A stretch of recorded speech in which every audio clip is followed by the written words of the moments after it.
এই জন্য আমরাও আহ্বান জানাই আলেমদের পক্ষ থেকে, জাতীয় মসজিদের খতিব যিনি মুফতি আব্দুল মালিক সহ প্রত্যেকে জানাচ্ছে সরকারকে, আপনি ভারতের এই ব্যবসা বাণিজ্য সব বন্ধ করে দেন, আমদানি রপ্তানি সব বাইরে, বিশেষ করে চীন, পাকিস্তান, তুরস্ক এদের সাথে আরম্ভ করেন, সৌদি আরবের সাথে। দেখেন ওরা পাগল হয়ে শেষে ছেলেকে বাপ ডাকবে। কারণ পৃথিবীতে সবচাইতে বেশি ভয় পায় মরণে হিন্দুরা, মুশরিক যারা তারা সবচাইতে বেশি ভয় পায়।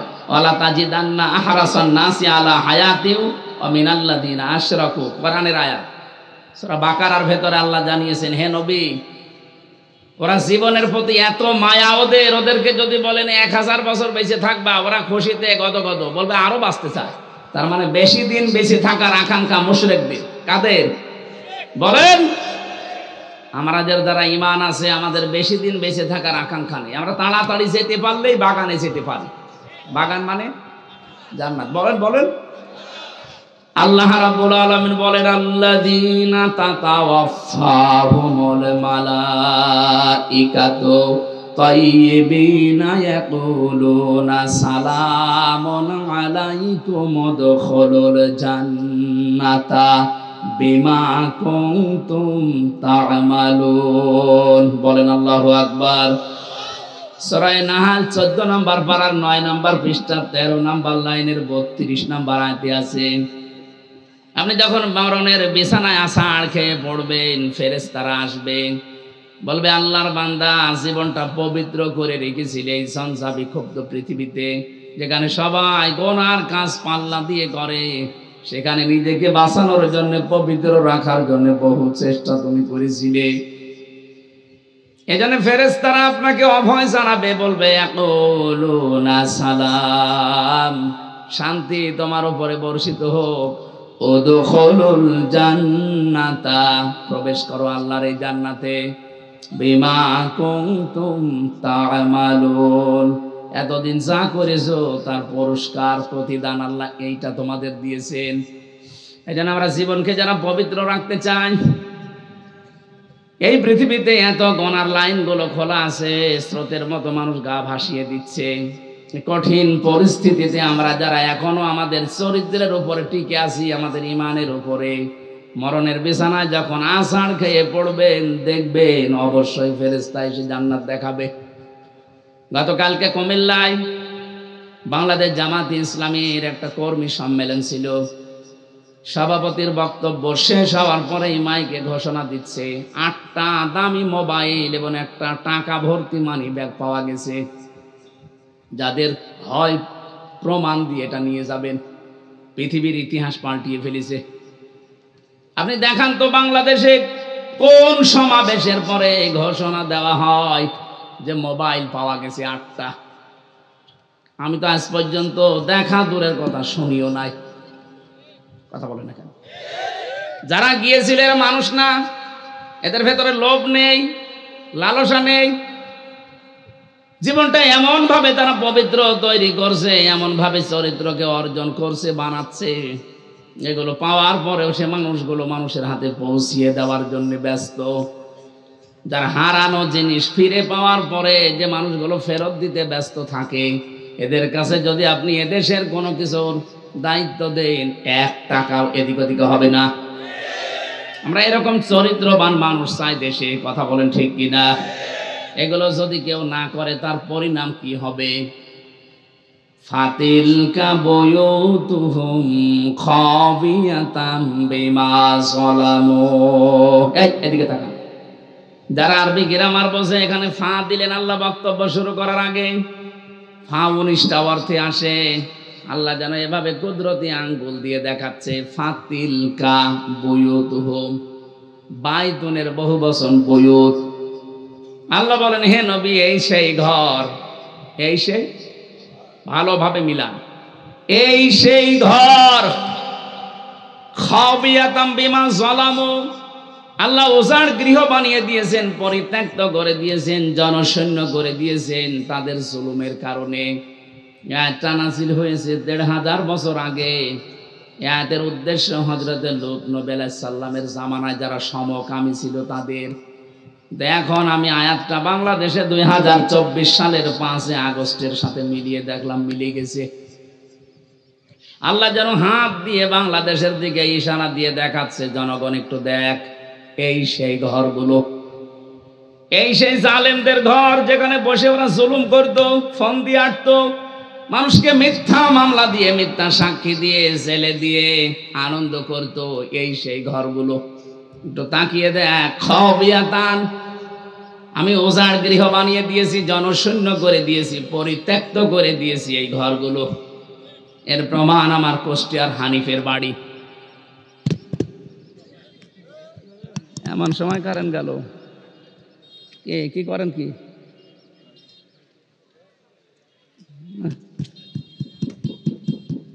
আমার ভাইরা, 4-5 দিন আগেও আমি আসার সময় দেখছিলাম বাড়িটা পরিত্যক্ত হয়ে আছে। এখন জাতীয় টয়লেট, মানুষজন যায় ওই দিক থেকে, আগে কাজ সারে। 3 দিন আগের পেপার দেখলাম, এই যে ঢাকার যে বাড়িটা, এত দামি বাড়ি, মানুষ যেখানে গেলেই চুমা খায়, এই বাড়িটাও দেখলাম 4-5 জন একসাথে যে টয়লেট করছে, কেউ এদিকে, কেউ এদিকে, কেউ এদিকে, যার যেদিকে ইঞ্জিন যায় ওইদিকে। পরিত্যক্ত তো করেছে আল্লাহ, টয়লেট বানিয়ে দিয়েছে। এক কথা বলছেন না কেন? আবু সেহেলের বাড়ি যেমন আন্তর্জাতিক টয়লেট, এই দেশের 630টা থানা, যেখানে যেখানে জুলুম হয়েছে, যে জালেমদের বাড়িতে, অফিসে, প্রত্যেকটা বাড়ি আর অফিস আল্লাহ ওজার গৃহ বানিয়ে দিয়েছে। কেন দিলেন? আল্লাহ পরের শব্দে জানিয়েছেন, বিমা যালামু, তাদের জুলুমের কারণে। এখন আমাদের কি এখান থেকে? এর পরের শব্দ আল্লাহ আমাদের জন্য জানিয়েছেন। তারা আলেম আছেন, এবার দেখেন তো, ইন্না ফি যালিকা লাআয়াতাল লিকাওমিন ইয়ালামুন। আয়াতের মাঝে লাম আছে, লামে তাকিদ। আল্লাহ তাকিদ দিয়ে যারা জানাচ্ছেন, অবশ্যই এর ভেতরে শিক্ষা আছে যারা জ্ঞানী সম্প্রদায় তাদের জন্য। কি শিক্ষা? 15.5 বছরে ওদের শিকড় কত নিচে নেমেছিল বলেন তো। একটা পিয়ন থেকে শুরু করে সংসদ পর্যন্ত এমন কোন জায়গা ছিল না যেখানে ওদের লোক সেট করা ছিল না। এক কথা বলা লাগবে, প্রত্যেকটি জায়গায় এমন ভাবে তৈরি করে রেখেছিল 15.5 বছরে, একেবারে গভীর পর্যন্ত, পাতাল পর্যন্ত শিকড় গেড়ে ফেলেছিল। আল্লাহ বলেন, শিকড় আমি উপড়িয়ে ফেলেছি। ফাকতি আদাবিরুল কওমিল্লাযিনা যালামু, জালেমদের শিকড় কেটে দেওয়া হয়েছে। কেটেছে কে? আরো জোরে বলেন। এই জনগণের মাধ্যমে আল্লাহ এমন শিকড় কেটে দিয়েছে। হে পৃথিবীর পরবর্তী যারা আসবে তারা শোনো, এখানে কিন্তু লা দিয়েছেন। ইন্না ফি যালিকা লাআয়াতাল লিকাওমিন ইয়ালামুন। পরবর্তী প্রজন্ম যারা আসবে তারাও যদি ক্ষমতায় বসো, সাবধান, জুলুম করবা না। তোমরাও যদি জালেম হয়ে যাও, তোমাদের বাড়ি ঘর এরকম পরিত্যক্ত করে দেব। আজ শোনার পরে যদি কেউ শিক্ষা না নেয়, তার কপাল পোড়া। এটা শুধু আল্লাহ আমার জন্য দিয়েছেন, তামাম দুনিয়ায় যারাই আছে মানুষ পদ পাচ্ছে তাদের জন্য। এই জন্য জুলুম করে যারা, আল্লাহ বলেন ওদেরকে একটু ছাড় দেন, হাসতে দেন। আজ ভারতের বুকে দেখা যাচ্ছে মুসলমানের মুরব্বী মানুষ ধরে, দাড়ি ধরে, ওরা ছুরি দিয়ে দাড়ি কেটে দিচ্ছে। এই অত্যাচারের শেষ কোথায়? আর আপনারা বলেন আমাদের দেশে নাকি মানব অধিকার লঙ্ঘন হয়, এদেশে নাকি সংখ্যালঘু নির্যাতন হয়। পৃথিবীর সবচাইতে বেশি সংখ্যালঘু নির্যাতন হয় ভারতে। এক কথা বলেন না কেন? সবচাইতে বেশি নির্যাতন সংখ্যালঘু, এটা ভারতে হয়। এবং মানবাধিকার পর্যন্ত লঙ্ঘন এখন পৃথিবীতে সবচাইতে বেশি হয় ভারতে। ওরা খ্রিস্টান 2 জন মহিলাকে পর্যন্ত উলঙ্গ করে রাস্তায় হাঁটিয়েছে। খ্রিস্টান এখনো পর্যন্ত যদি ঘুমিয়ে থাকেন, না জেগে ওঠেন, কবে জাগবেন? আপনার মেয়ে, আপনার বউ, আপনার মাকে তারা উলঙ্গ করে রাস্তায় এখনো ঘোরাচ্ছে। কি ইতিহাসকে ভুলে গেছি আমরা? কিছুদিন আগের কথা না? তামাম দুনিয়ায় এখন 1 নাম্বার জাতি হিসাবে সবচাইতে বেশি মানুষ বাস করে খ্রিস্টান ধর্মে। তামাম দুনিয়াটাই ইহুদিদের দখলে, ওরা আর দুইজন মিলে ওরা দুনিয়া চালাচ্ছে। এই অবস্থায় যদি তাদের মাকে, তাদের মেয়েকে, তাদের বোনকে উলঙ্গ করে ভারতের বুকে ঘোরাতে পারে, হাঁটাতে পারে, তারা আর পারে নাকি? সুতরাং আপনারাও সতর্ক, সোচ্চার হন। তামাম দুনিয়া যদি এক হয়ে যায়, 120 কোটি হিন্দু ও মুখের ফু দিলে উড়ে যাবে। আমাদের এখানে এক সবচাইতে বড় শিক্ষা, আমরা যেন সামনে কারো উপরে জুলুম না করি। যে যে অপরাধ করেছে তার শাস্তি দেওয়া যায় যাচ্ছে। আল্লাহ বলেন ওদেরকে একটু হাসতে দেন, ওদেরকে ফুর্তি করতে দেন, অচিরে ওরা ওদের জালমে জুলুমের পরিণতি দেখতে পাবে। কিন্তু যারা জুলুম করবে না, ওয়াং যাই নাল্লাযীনা আমানু ওয়া কানু ইয়াত্তাকুন, আমি আল্লাহ নিজে বাঁচিয়ে দেব তাদেরকে, যাদের ভেতরে ঈমান থাকবে আর যাদের তাকওয়া থাকবে। এই মানুষগুলোকে বাঁচানোর দায়িত্ব কার? তাহলে আমার এতক্ষণ পর্যন্ত আলোচনার সারবস্তু এই, দুনিয়া সব একদিকে হয়ে যাক, আমাদের বাংলাদেশে এখন ঐক্যবদ্ধ হওয়া লাগবে। এটা এখন সবচাইতে বড় বিষয়। সত্যি যদি 18 কোটি মানুষ মায়ের পেটের মতো সিমেন্টেড হয়ে যেতে পারি, আল্লাহর কসম তামাম দুনিয়া একদিকে হলেও কিচ্ছু হবে না। এত শক্তি ঐক্যের। আল্লাহ এটা আমাদের বুঝে অনুধাবন করে যার যার জায়গা থেকে এটা মেনে চলার তৌফিক দেন, বলেন আমিন। আর আমরা যেন জালেম হয়ে না যাই। জালেম হলে আমাদের বাড়িও আল্লাহ এরকম হানিফের বাড়ির মতো পরিত্যক্ত করে দেবে। কথা বলে না কেন? শুধু কি হানিফের বাড়ি, সারা বাংলাদেশে যত জালেমের বাড়ি আপনি তাকান। এই নওগাঁ, আমি নাম নিলাম না, যাদের কি দাপট ছিল দেখেছেন, কোথায় তারা? কই সে বক্ক চেয়ারম্যান কই? পাওয়া যাচ্ছে না খুঁজে। মজুমদার সাহেবকে দেখলাম শরীর টলাতে জ্বলাতে যাচ্ছে, আর মানুষ ঘৃণা ভরে তার দিকে তাকাচ্ছে। আরে ভাই, জেলে তো আদালতে তো আমাদেরও নিয়ে গেছে, মানুষ দেখেছে আর কান্নাকাটি করেছে, আর ওদেরকে দেখলে মানুষ এখন পচা ডিম মারতেছে। কি দাপট ছিল তাদের! আল্লাহ সবগুলো মাটির সাথে মিশিয়ে দিয়েছেন। কর্নেল ফারুক খানকে দেখলাম নিজে চলতে পারে না, অন্যের সাহায্যে লাঠি নিয়ে চলছে। আপনারা জেলে যারা যাননি তারা বুঝবেন না, আমি নিজে জানি, 3 বছর ছিলাম জেলের ভেতরে। যদি সত্যি আরামে থাকতে চান, বাইরে থেকে আপনারা টাকা পাঠানো লাগবে, নয়তো আপনি আরামে থাকতে পারবেন না। ওখানে কেউ কারো না। ওদের যে অবস্থান দেখলাম, ওদের টাকা পাঠাবে কে? কারণ যারা পাঠাবে তারাই তো পালিয়েছে। কথা বলে না কেন?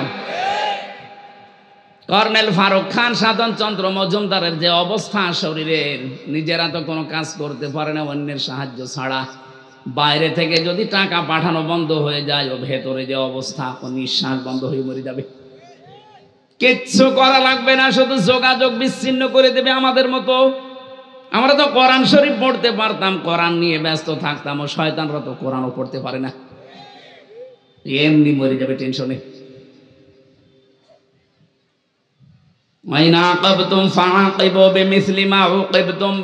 কিছু করি না, যতটুকু করেছো অতটুকু যদি করি বাঁচতে পারবা না, এমনি নিঃশ্বাস বন্ধ হয়ে মারা যাবা। আমরা আবার বলছি আমরা যারা সামনে যাবো চেয়ারে, সে যেই হোক, আমরা যেন জালেম হয়ে না যাই। কথা বলে না কেন? জালেম হলে কিন্তু আপনার খবর আছে। সূরা নমলের 51, 52, 53 নাম্বার আয়াত দলিল, আপনাকে আল্লাহ পরিত্যক্ত করে দেবে। সে আল্লাহ এখন আর নেই, একটু মুরব্বী হয়ে গেছে, একটু চোখে কম দেখে। লা তাআখুযুহু সিনাতুন ওয়ালা নাওম। আল্লাহ পাক বলেন, আমি ঘুমাই না, ঘুমের তন্দ্রা পর্যন্ত আমার আসে না, আমি ঝিমাইও না। আমি যদি ঝিমিয়ে যাই, তামাম পৃথিবী আমার সৃষ্টি জগৎকে দেখবে, একটার সাথে আর একটা ধাক্কা লেগে সব চোরমার হয়ে যাবে। এই জন্য আমি ঘুমাই না, এটা ঠিক রেখেছি। আমার ঝিমানিও আসে না, ঘুমের ভানও ধরি না। সুতরাং উনি ঠিক জায়গা মতো আছে, ওনাকে ওই জায়গায় বিশ্বাস করা লাগবে যে সবার উপরে কে। আরো জোরে বলেন। বাংলাদেশে একটা শিরিক এখনো পর্যন্ত জারি আছে, এটা আমরা তুলে দিতে চাই। কি? যারা বলে ক্ষমতার উৎস জনগণ, এটা শিরিক। কারণ এটা আল্লাহর কাজ, ক্ষমতার উৎসকে। আপনি যদি মনে করেন আমারে বলছে, হ্যাঁ আমি আপনাকেই বলছি, কারণ আমি দেখতে পাচ্ছি আপনি কোরআনের চোখ লাগিয়ে যে আপনি জাহান্নামে যাচ্ছেন। যারা এই বিশ্বাস করেন ক্ষমতার উৎস জনগণ, এটা শিরিক। আর শিরিক করলে সেই লোকটা হয় মুশরিক। কথা বলেন না কেন? মুশরিকের জন্য আসল জায়গা জাহান্নাম।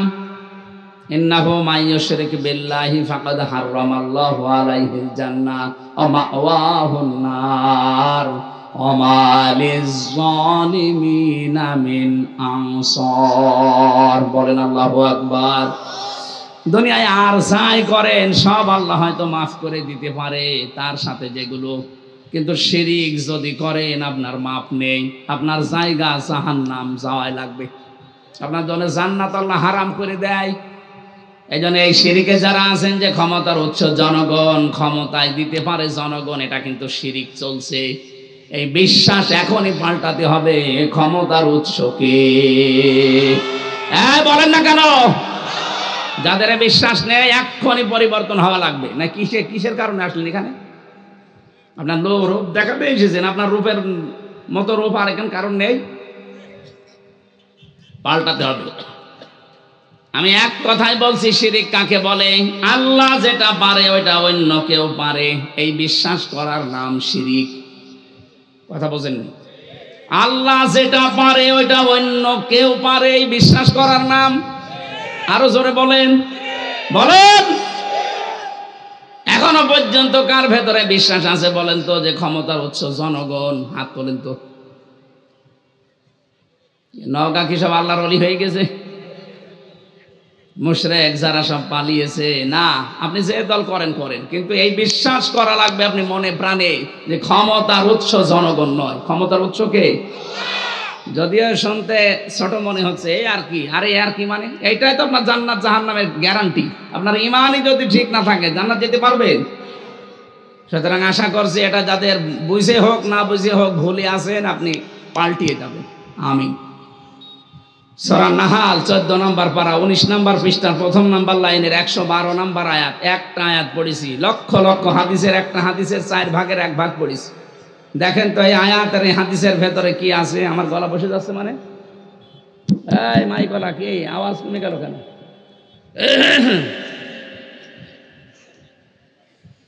জবান ছেড়ে কোরআনের সোনালী আয়াত আগে একবার একটু পড়েন। আউযু বিল্লাহি মিনাশ শাইতানির রাজিম। বিসমিল্লাহির রহমানির রহিম। وضرب الله مثلا قرية كانت آمنة مطمئنة إلى آخر آية।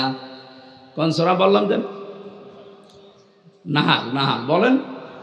নাহাল মানে মৌমাছি। নাহাল মানে কি? মৌমাছির নামে আল্লাহ সূরা নাযিল করেছেন 7টা কারণে।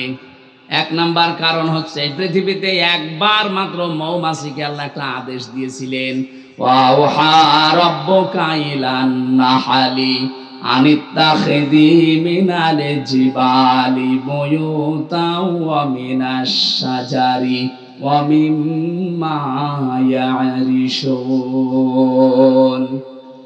রব্বুল আলামিন বলেন, মৌমাছির মধ্যে আমি একবার ওহী করেছিলাম যে 3টা জায়গায় বাসা বাঁধবা। কয় জায়গায়? 1 নম্বরে পাহাড়ে, 2 নম্বরে মানুষের ঘরের কার্নিশে, ছাদে, চালে, 3 নম্বরে গাছের ডালে। হে নবী, আপনি দেখতে পাবেন এই 3টা জায়গা ছাড়া আজ পর্যন্ত মৌমাছি কোন জায়গায় বাসা বাঁধে না। কিয়ামত পর্যন্ত আল্লাহর এই একটা আদেশ মেনে চলবে। সুবহানাল্লাহ বলতে পারবেন? ছোট্ট একটা প্রাণী আদেশ পেয়েছে কয়বার? আরো জোরে বলেন। একবার মাত্র আদেশ পেয়ে কিয়ামত পর্যন্ত এর উপরে তারা থাকবে। ওদের বাসা হয় দেখবেন পাহাড়ে। আমাদের দেশে তো পাওয়া যায় কম, এটা তামিলনাড়ুতে পাওয়া যায়, নেপালে বিশাল বিশাল পাহাড়। আমি তামিলনাড়ু দেখেছিলাম, বড় বড় পাহাড়ে ওখান থেকে মধু কেটে কেটে নিয়ে আসতেছে, কালো মধু। 2 নম্বরে আপনি গাছের ডালে দেখতে পাবেন, সুন্দরবনে যান, খুলনাতে দেখেন মধু কিভাবে হয় গাছের ডালে। তিন নাম্বারে মানুষের ঘরের চালে, ছাদে, এই কার্নিশে, দেওয়ালে। একটা আদেশ পেয়ে যদি ওরা কিয়ামত পর্যন্ত এর উপরে অটুট থাকতে পারে, আমাদেরকে আল্লাহ একটা নয় কোরআনে 500 আদেশ দিয়েছেন। কয়টা বলেন বলেন? একটাও আপনি মানেন না। মৌমাছির চাইতেও আপনি নিকৃষ্ট হয়ে গেছেন। ওদের একটা আদেশ দিয়ে যদি কিয়ামত পর্যন্ত বিপরীত না হয়, ব্যত্যয় না ঘটে, কি করেন আপনি? আপনার বিবেক কি মরে গেছে? 500টা আদেশ পেলেন, একটাও মানেন না। সম্মানিত মা বোন যারা এসেছেন, আপনাদেরকে আল্লাহ যে আদেশ দিয়েছেন, সবচাইতে বড় আদেশ আপনার জীবনের জন্য পর্দা। অথচ অধিকাংশ পরিবারে যেটা নফল নেই, মোবা হয়ে গেছে। পর্দা আছে শুধু টিভির পর্দা, আর জানালার পর্দা, আর দরজার পর্দা। ওদের যেখানে পর্দা থাকার দরকার ওখানে পর্দা নেই। কথা বলেন না কেন? মেয়ে লোক কিভাবে আওয়াজ করবে, কতটুকু জোরে আওয়াজ করে কথা বলবে, এই আওয়াজ পর্যন্ত আল্লাহ কোড করে দিয়েছেন যে এই স্তরে তাদের আওয়াজ হবে এবং এইভাবে তারা কথা বলবে মানুষের সাথে। মেয়েরা যারা এসেছেন, আপনাদেরকে আমি একটু শুধু ইঙ্গিত দিয়ে এটা দিয়ে, সূরা আহজাব 22 নাম্বার পারা, 1ম নাম্বার পৃষ্ঠা, 3 নাম্বার লাইনের 32 নাম্বার আয়াত, তাফসিরে খাজিনের ভেতরে আছে। ইয়া নিসান নাবিয়্যি লাস্তুন্না কাআহাদিম মিনান নিসাই ইন তাকাইতুন্না ফালা তাখদা'না বিল কওলি ফায়াতমা'আল্লাযী ফী কলবিহি মারাদু ওয়া কুলনা কাওলাম মা'রুফা। আল্লাহ নবীর স্ত্রীদেরকে ডাক দিয়ে তামাম দুনিয়ার মেয়েদেরকে শিক্ষা দিচ্ছেন, হে নবীর স্ত্রীরা, এই ভালো করে শোনেন, হে নবীর স্ত্রীরা, যদি পর্দার আড়াল থেকে, হেজাবের উপর থেকে কারো সাথে কথা বলতে চান, কথা বলবেন সঠিক কথা, মিথ্যা কথা বলবেন না, কিন্তু ভাষা হবে রুক্ষ সূক্ষ্ম। এখানে কি পেলেন? নবীর স্ত্রীদেরকে আমরা উম্মতেরা মা বলে ডাকি। মায়ের সাথে সন্তান যত খারাপ হোক, খারাপ আচরণ বলতে জেনা এই পর্যায়ে যেতে পারে। যত খারাপ সন্তান হোক, অন্তত মায়ের সাথে কল্পনাও করে না। অথচ আল্লাহ সেই মায়ের উদাহরণ দিয়ে বলছেন, মেয়েরা যদি বাইরে থেকে কারোর সাথে কথা বলতে চাও, কথা বলবা ঠিক কথা, মিথ্যা কথা বলা যাবে না। সে মোবাইলে হোক, ফোনে হোক, ফ্যাক্সে হোক, কিন্তু ভাষা করবা রুক্ষ সূক্ষ্ম, রাগা রাগা, এমন ভাষায় কথা বলবা ওই পার থেকে যে কল দিয়েছে ও যেন ভাবে আল্লাহ এ মানুষ না আজরাইল। কথা বলে না কেন? 14 জন পুরুষের সাথে আপনি কথা বলতে পারেন মন খুলে? 14 জন। কয়জন বলেন না কেন? একজন আপনার বাবা, এটা ওই পাতানো বাবা না, আপন বাবা। 2 নাম্বার আপনার ভাই, এটা আপন ভাই। 3 নাম্বার আপনার ছেলে, এটা আপন ছেলে। অনেকে পাতানো ছেলের সাথে গল্প করে না, আপন ছেলে হওয়া লাগবে। আপন ভাইয়ের ছেলে, আপন বোনের ছেলে, এরকম 14 জন পুরুষের নাম আছে সূরা নিসায়। এই 14 জন পুরুষ বাদ দিয়ে পৃথিবীর কোন পুরুষের সাথে যদি কেউ মোবাইলে কথা বলতে চায়, সে যদি কাবা শরীফের ইমামও হয়, কথা বলবেন মিথ্যা কথা না, সত্য কথা, কিন্তু ভাষা হবে রাগ রাগ। যদি কল দিয়ে বলে, কে আপনি, কে কারে চান, আপনার স্বামী কোথায়, গোসলে গেছে, বাইরে গেছে, কি চান, পরে কল দেবেন, এই বলে কেটে দেবেন। আর যদি শাবনুরের কণ্ঠে বিআই সাহেব বলে গল্প আরম্ভ করে, 1 দিন 2 দিন 5 দিন 1 মাস পরে দেখবেন আপনাকে নিয়ে আল্লাহ রাস্তা চলে গেছে। কথা বলছেন না? এগুলো দেশে হচ্ছে না? বলেন। মেয়েরা যারা এসেছেন এখানে সাবধান, আল্লাহর এই আদেশটা আপনি আশা করছি মেনে চলবেন। আর আমরা যারা পুরুষ মানুষ আছি, 2টা ঔষধ বলছি আমাদের জন্য। অনেকে এখানে আছে নিজের বউ ভালো লাগে না, অন্যের বউ দেখলেই কেমন যেন মন চলে যায়। জোরে বলেন সুবহানাল্লাহ, নাউযুবিল্লাহ। বহু আল্লাহর ওলি এখানে আছে, চেয়ারম্যান বিচার করতে করতে শেষ। এক কথা বলছেন, এখন পরকীয়ার প্রেম বিচার করে না। এর বউ ওর সাথে, ওর বউ ওর সাথে, মনে হচ্ছে খালা তো ভাইয়ের সাথে বেড়াতে যাচ্ছে।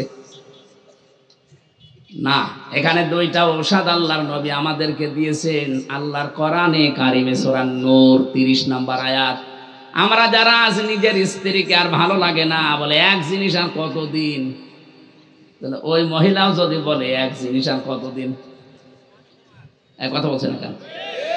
আর এই রোগের জন্য শয়তান দায়ী, ও আমাদেরকে ওয়াসওয়াসা দেয়।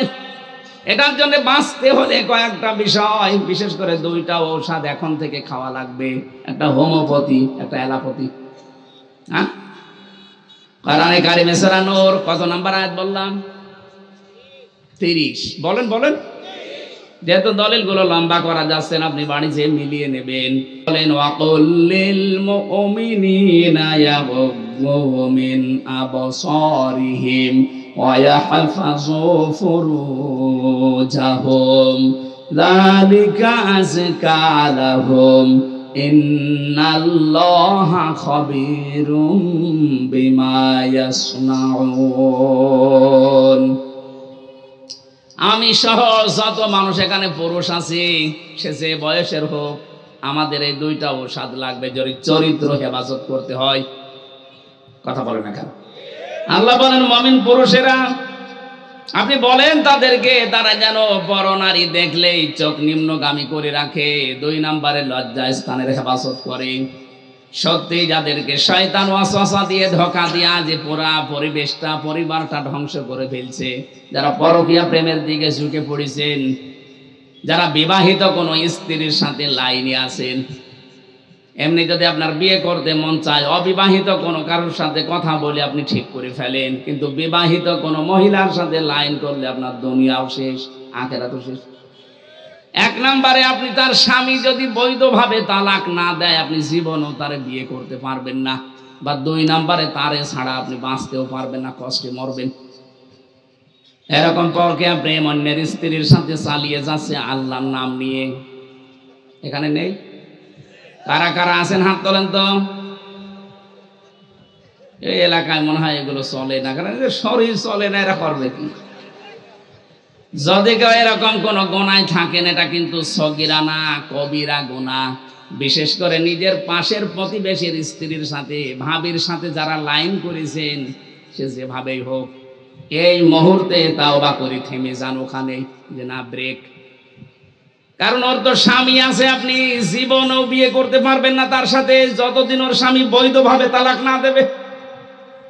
আবার তারে ছাড়া আপনি থাকতেও পারবেন না, আপনার কষ্ট হবে। এই জন্য আপনাকে আমি বাঁচার জন্য বলছি, লাইনটা কেটে দিন। এখনই ওদের মোবাইল নাম্বার ডিলিট করা লাগবে। যাদের অন্য জায়গায় লাইন আছে, মোবাইল নাম্বার এক্ষুনি ডিলিট করে দেবেন। সে হোয়াটসঅ্যাপ হোক, ইমোতে হোক, মেসেঞ্জারে হোক, আর নাম্বারে হোক, এক্ষুনি ডিলিট করা লাগবে। কারা কারা এগুলো করবেন হাত তোলেন তো। কোন এলাকায় ওয়াজ দিয়েছেন? সব তো বলি বসে আছে। আলহামদুলিল্লাহ। সম্মানিত মা বোনেরা, আপনার এই স্বামীরা এ মানুষ না, এসব ফেরেশতা। এরা এক নারীতে আসক্ত। আলহামদুলিল্লাহ। এই ঔষধ মনে হয় আপনারা খাচ্ছেন। 14 জন নারী বাদ দিয়ে আপনার এই চক্ষুকে নিম্নগামী করে রাখা লাগবে, যত সুন্দরী, যত পরিমণি সামনে আসুক না কেন।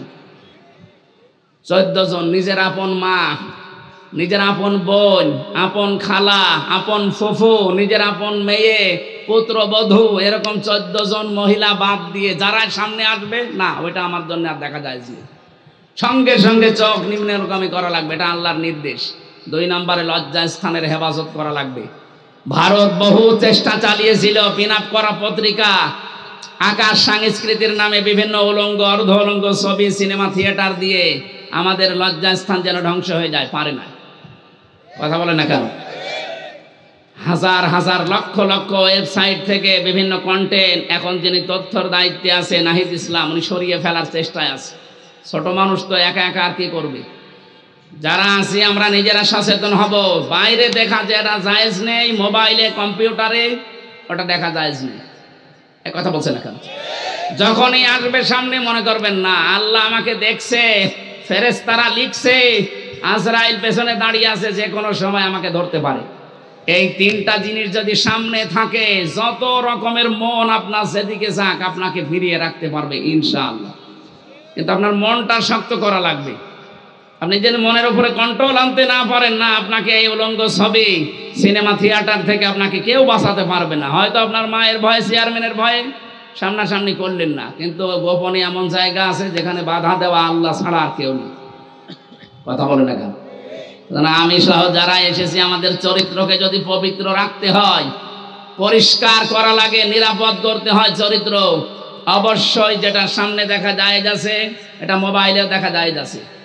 যেটা সামনে দেখা যায় নেই, নিজে দেখলে আনন্দ পান আর অন্য কেউ দেখলে আপনার লজ্জা লাগে, এই মুহূর্তে ওইটা ডিলিট করে দিন, নয়তো আপনার কবিরা গুনাহ হচ্ছে অল টাইম। এরকম জিনিস মোবাইলে নেই। আমি কথা বোঝাতে পেরেছি? নিজে দেখলে আনন্দ লাগে, অন্য কেউ দেখলে আপনি লজ্জা পান। এমন কোন কন্টেন্ট, এমন কোন সিন, সিনারি, নাচ গান হোক, সিনেমা হোক, যদি থাকে এক্ষুনি ভাই ডিলিট করা লাগবে। ভাই মাহফিল শুধু শুনতে আসে না। এখন যদি লজ্জাও পান মোবাইল বের করতে, বাড়ি যাওয়ার আগেই ডিলিট করে দেবেন। কারা কারা করবেন হাত তোলেন। আপনার বাটন মোবাইল আপনি হাত তুলেছেন কোন কারণে? হ্যাঁ, আপনার ও ছাতায় কি আছে? আলহামদুলিল্লাহ, এ মুরব্বীর মোবাইলই নেই। ও সবসময় আল্লাহ রসুল নিয়ে আসে, ওর মোবাইলই নেই। আলহামদুলিল্লাহ। এবার আসেন আমরা সেই গ্রামের দিকে যাই। মৌমাছিকে একটা আদেশ পেয়ে যদি ওরা ব্যত্যয় না ঘটায়, সারা জীবন পালন করে। আমাদের আল্লাহ আদেশ দিয়েছেন কয়টা? 500। কত বলেন বলেন? একটা এবার চলছে। অবরাবাল্লাহু মাসালান ক্বরিয়াতান কানাত আমিনাতাম মুতমাইন্না। আল্লাহ বলেন, আমি উদাহরণ দিলাম, দৃষ্টান্ত দিলাম একটা গ্রামের। তাফসিরে গ্রামের নাম মক্কা শরীফ লেখা আছে। মক্কা কি? মক্কার নাম লেখা আছে বাক্কা। এই গ্রামের উদাহরণ আল্লাহ দিয়েছেন। আজকের সাবজেক্ট হচ্ছে পৃথিবীতে যে ধরনের গোনা করবে, ওই গোনাটা আল্লাহ তুলে নেবে, নিয়ে ওই ধরনের আযাব আল্লাহ তার উপরে পাঠাবে। আমি বোঝাতে পারিনি? আপনি যে ধরনের অপরাধ করবেন, এই অপরাধটা আল্লাহ তুলে নেবে, আবার ওইটাই আপনাকে শাস্তি গজব আকারে পাঠাবে আপনার প্রতি। এই জন্য আমরা এমন কোন গোনার কাজ যেন না করি যে ওইটা উঠেছে আবার আমার উপরে উল্টা নাজিল হয়। যেদিন মেরাজে যাচ্ছিলেন নবী, যেটা ইবনে কাসিরে আছে, বিশ্ব নবী বলেন, জিবরাইলের সাথে যখন যাচ্ছিলাম, হঠাৎ দেখি আকাশ থেকে পিপিলিকার মতো কি নামতেছে, কালো কালো, জমিন থেকে কি যেন উঠতেছে। ডাক দিয়ে বললাম, ইয়া আখি জিবরাইল, এ ভাই জিবরাইল, এগুলো কি ওঠে আর কি নামে? ফেরেশতা বলে, হে রাসূল, এগুলো আপনার উম্মতের গোনা, পাপ, এগুলো উঠতেছে। দুনিয়ায় যে ধরনের পাপ করে এগুলো উঠতেছে, আর ওই যে নামে সেগুলো, ওগুলো আল্লাহর গজব হয়ে নামতেছে। আয়াতের প্রমাণ দিয়েছেন আল্লাহ সূরা রুমের 41 নম্বর আয়াতে, যাহারাল ফাসাদু ফিল বাররি ওয়াল বাহার বিমা কাসাবাত আইদিন নাস লিয়ুযীকাহুম বা'দাল্লাযী আমিলু লা'আল্লাহুম ইয়ারজিউন। রাব্বুল আলামিন বলেন, জলে স্থলে যে বিপদ আপদ মুসিবত গুলো আসে, একটাও আমি পাঠাতে চাই না, সব তোমাদের হাতের কামাই করা। আমি আল্লাহ এগুলো পাঠাই কেন জানো? জানো তোমরা একটু ফিরে আসো, তোমাদের একটু সাত চাকায় আমি, তোমরা ফিরে আসা দূরের কথা, তোমাদের বৃদ্ধি আরো বাড়তে থাকে। আমা সাবাকুম মিন মুসিবাতিন ফাবিমা কাসাবাত আইদিকুম ওয়া ইয়াফু আন কাসীর। সূরা শুরার 30 নম্বর আয়াতে আল্লাহ জানিয়েছেন, যত অপরাধ করো সবগুলোর শাস্তি যদি আমি আল্লাহ দুনিয়ায় পাঠাতাম, শ্বাস ফেলার সময় পেতে না, অধিকাংশই তো মাফ করে দেই। অল্প কিছু কিছু আযাব গজব তোমাদের কাছে আসে, এগুলো তোমাদের হাতের কামাই করা পাপের ফসল। আল্লাহ এই গ্রামের উদাহরণটা দিয়েছেন এই কারণে, এমন একটা নিরাপদ শহর ছিল, সেখানে মানুষ নিশ্চিন্তে এবং নিরাপদে বাস করত। আপনি দেখেন এই দেশের সাথে না, মানুষ ওঠাউঠি করেন, কি সমস্যা কি?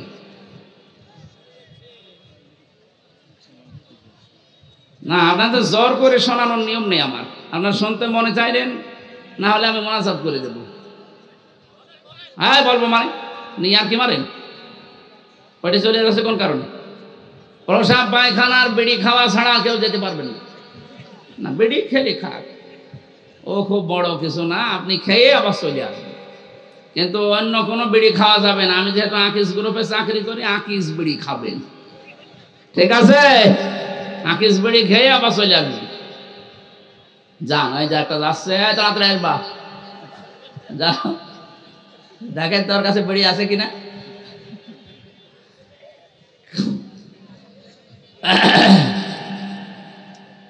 নওগাঁবাসী, আমি যেটা বোঝাতে চাচ্ছিলাম, 1947 সালের দিকে আপনি তাকান, এ দেশটা একটা নিরাপদ জায়গায় কিন্তু ছিল। আল্লাহ পাক বলেন কানাত আমিনাতাম মুতমাইন্নাতান, দুইটা জিনিস সেই জায়গায় সেই দেশে ছিল। এক নম্বরে আমিনাতান নিরাপদ, দুই নম্বরে মুতমাইন্নাতান নিশ্চিন্ত। ওখানে বাস করে মানুষ নিরাপদ এবং নিশ্চিন্তে। হঠাৎ বিশ্বের একটা ষড়যন্ত্র ধাক্কা লেগে 47 সালে আমাদের সাথে ভাগ হয়ে গেল। আমার দাদারা কথা বলে না কেন?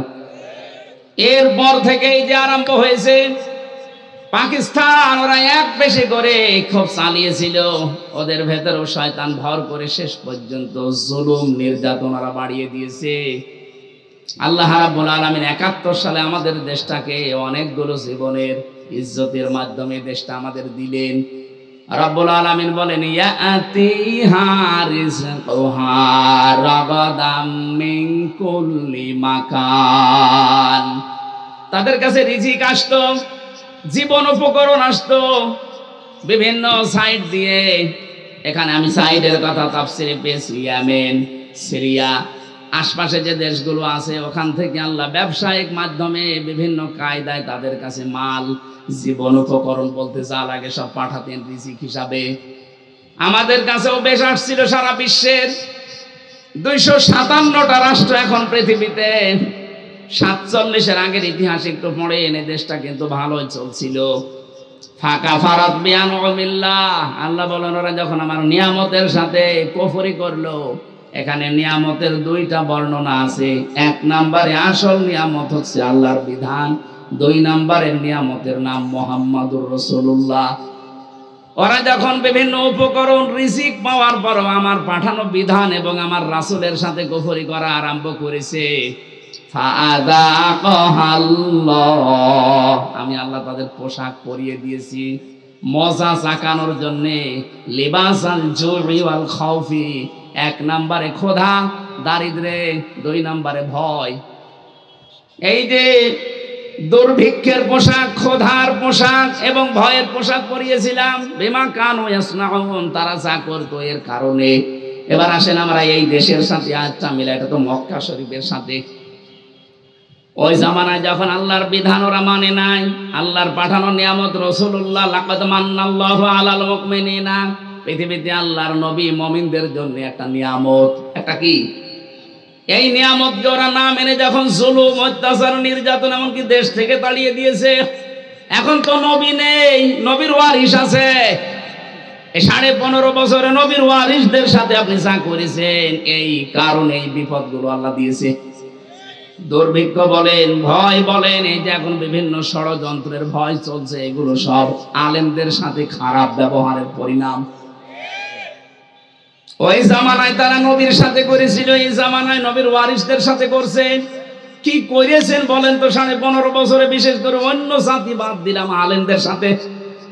আমি ছোট হয়ে খাটো হয়ে যাই হয়ে আমার নামের আগে একটা আলেম লেখা আছে। কোন কারণে এরকম আচরণ করলেন আপনারা?